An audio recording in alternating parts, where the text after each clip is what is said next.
Alright, hello again everyone, this is Jesse, Chains of Logic. Today we're going to be making a wobble bass again, but we're going to be making it from an electric bass sound. Here's our electric bass sound. I played this into my interface with my bass. If you're curious, it's a PV Fury 2 bass that I played it in with an almost dead battery. So we've got this sound and we've got some drums. We're going to make our wobble bass out of that bass, and in order to do that we're going to use Guitar Rig 4. So I'm going to load Guitar Rig 4 into the track that the bass is on. Let's go to the components and put in a tool that we're going to use called Split. Split creates two channels, an A channel and a B channel, and this fader that can slide between the two. On channel A we're going to keep our more dry sound, so let's put an amplifier in there, emulation of a bass cabinet, an amplifier called Bass Pro.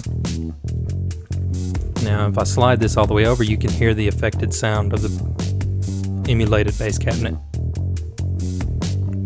Sliding it back over to the dry sound. Now under the B channel we're going to put our wobbling bass. So first thing we'll put in is a pitch modification called harmonic synthesizer. I'm going to pull down the trigger point, the sub. I'm going to raise the dry sound all the way up, the octave all the way up, and the square wave all the way up.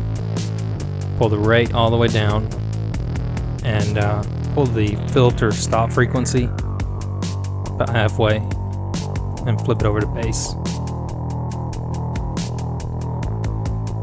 Now I'm going to add an equalizer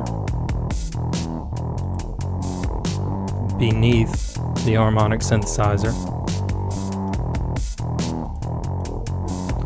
EQ shelving. And we'll sort of pull down the extreme lows and the extreme highs. We'll raise the volume of the channel in general. Alright, we can slide back again between channel A and channel B. Now we got to get some wobbling going, so we're going to put a modifier in there, LFO. I'm going to put it above the harmonic synthesizer and drag the assignment from the harmonic synthesizer to from the LFO to the stop point of the filter on the harmonic synthesizer. Now we'll synchronize the rate and move it to about 1/8.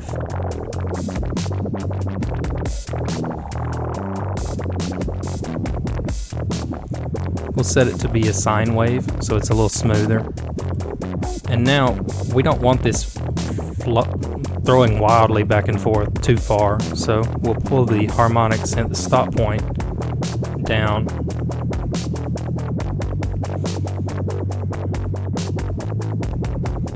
So it doesn't go beyond the ranges we want it to.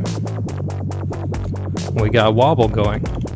Now to make the wobble have some variation, we're going to add the analog sequencer in above the LFO on channel B. I'm going to pull these down,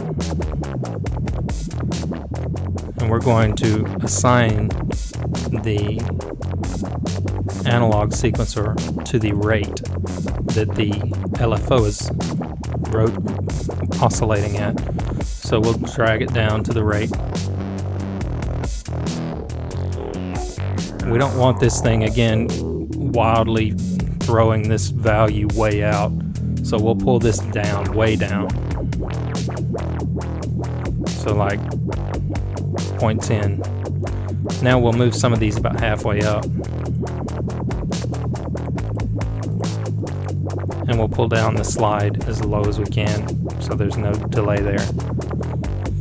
Now this analog sequencer, when these are up, is modifying the rate speed of the LFO, which is modifying the harmonic synthesizer cutoff point. So, long way about it, saying that it's making this filter wobble at different rates depending on where this light is. You can change the rate of this also so it runs faster. I like it on quarter note pretty much, the resolution. Alright. Now, last thing in the channel we'll throw in is a modulation ensemble. We'll put it at the very end. It's a nice chorus. We'll synchronize it to the tempo and we'll pull it down to about 30% or so, just to give it a little more depth.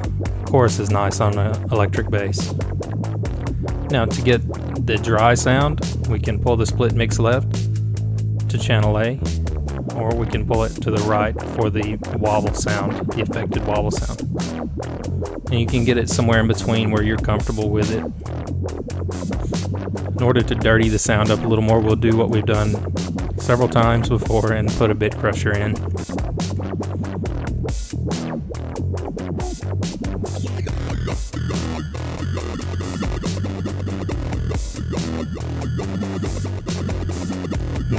There you go. There's endless variation you can do. If you understand how Guitar Rig works, you can add tons of changes and modulations in with the analog sequencer or whatever, you know.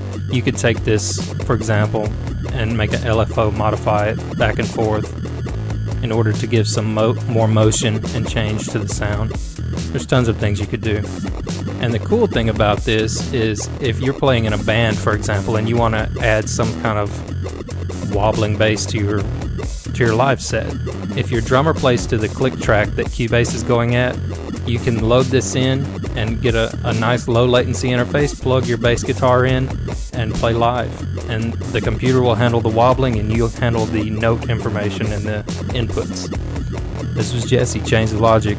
I hope you enjoyed it. If you like it, please subscribe, let your friends know about it, and check out my music if you're interested. See you next time.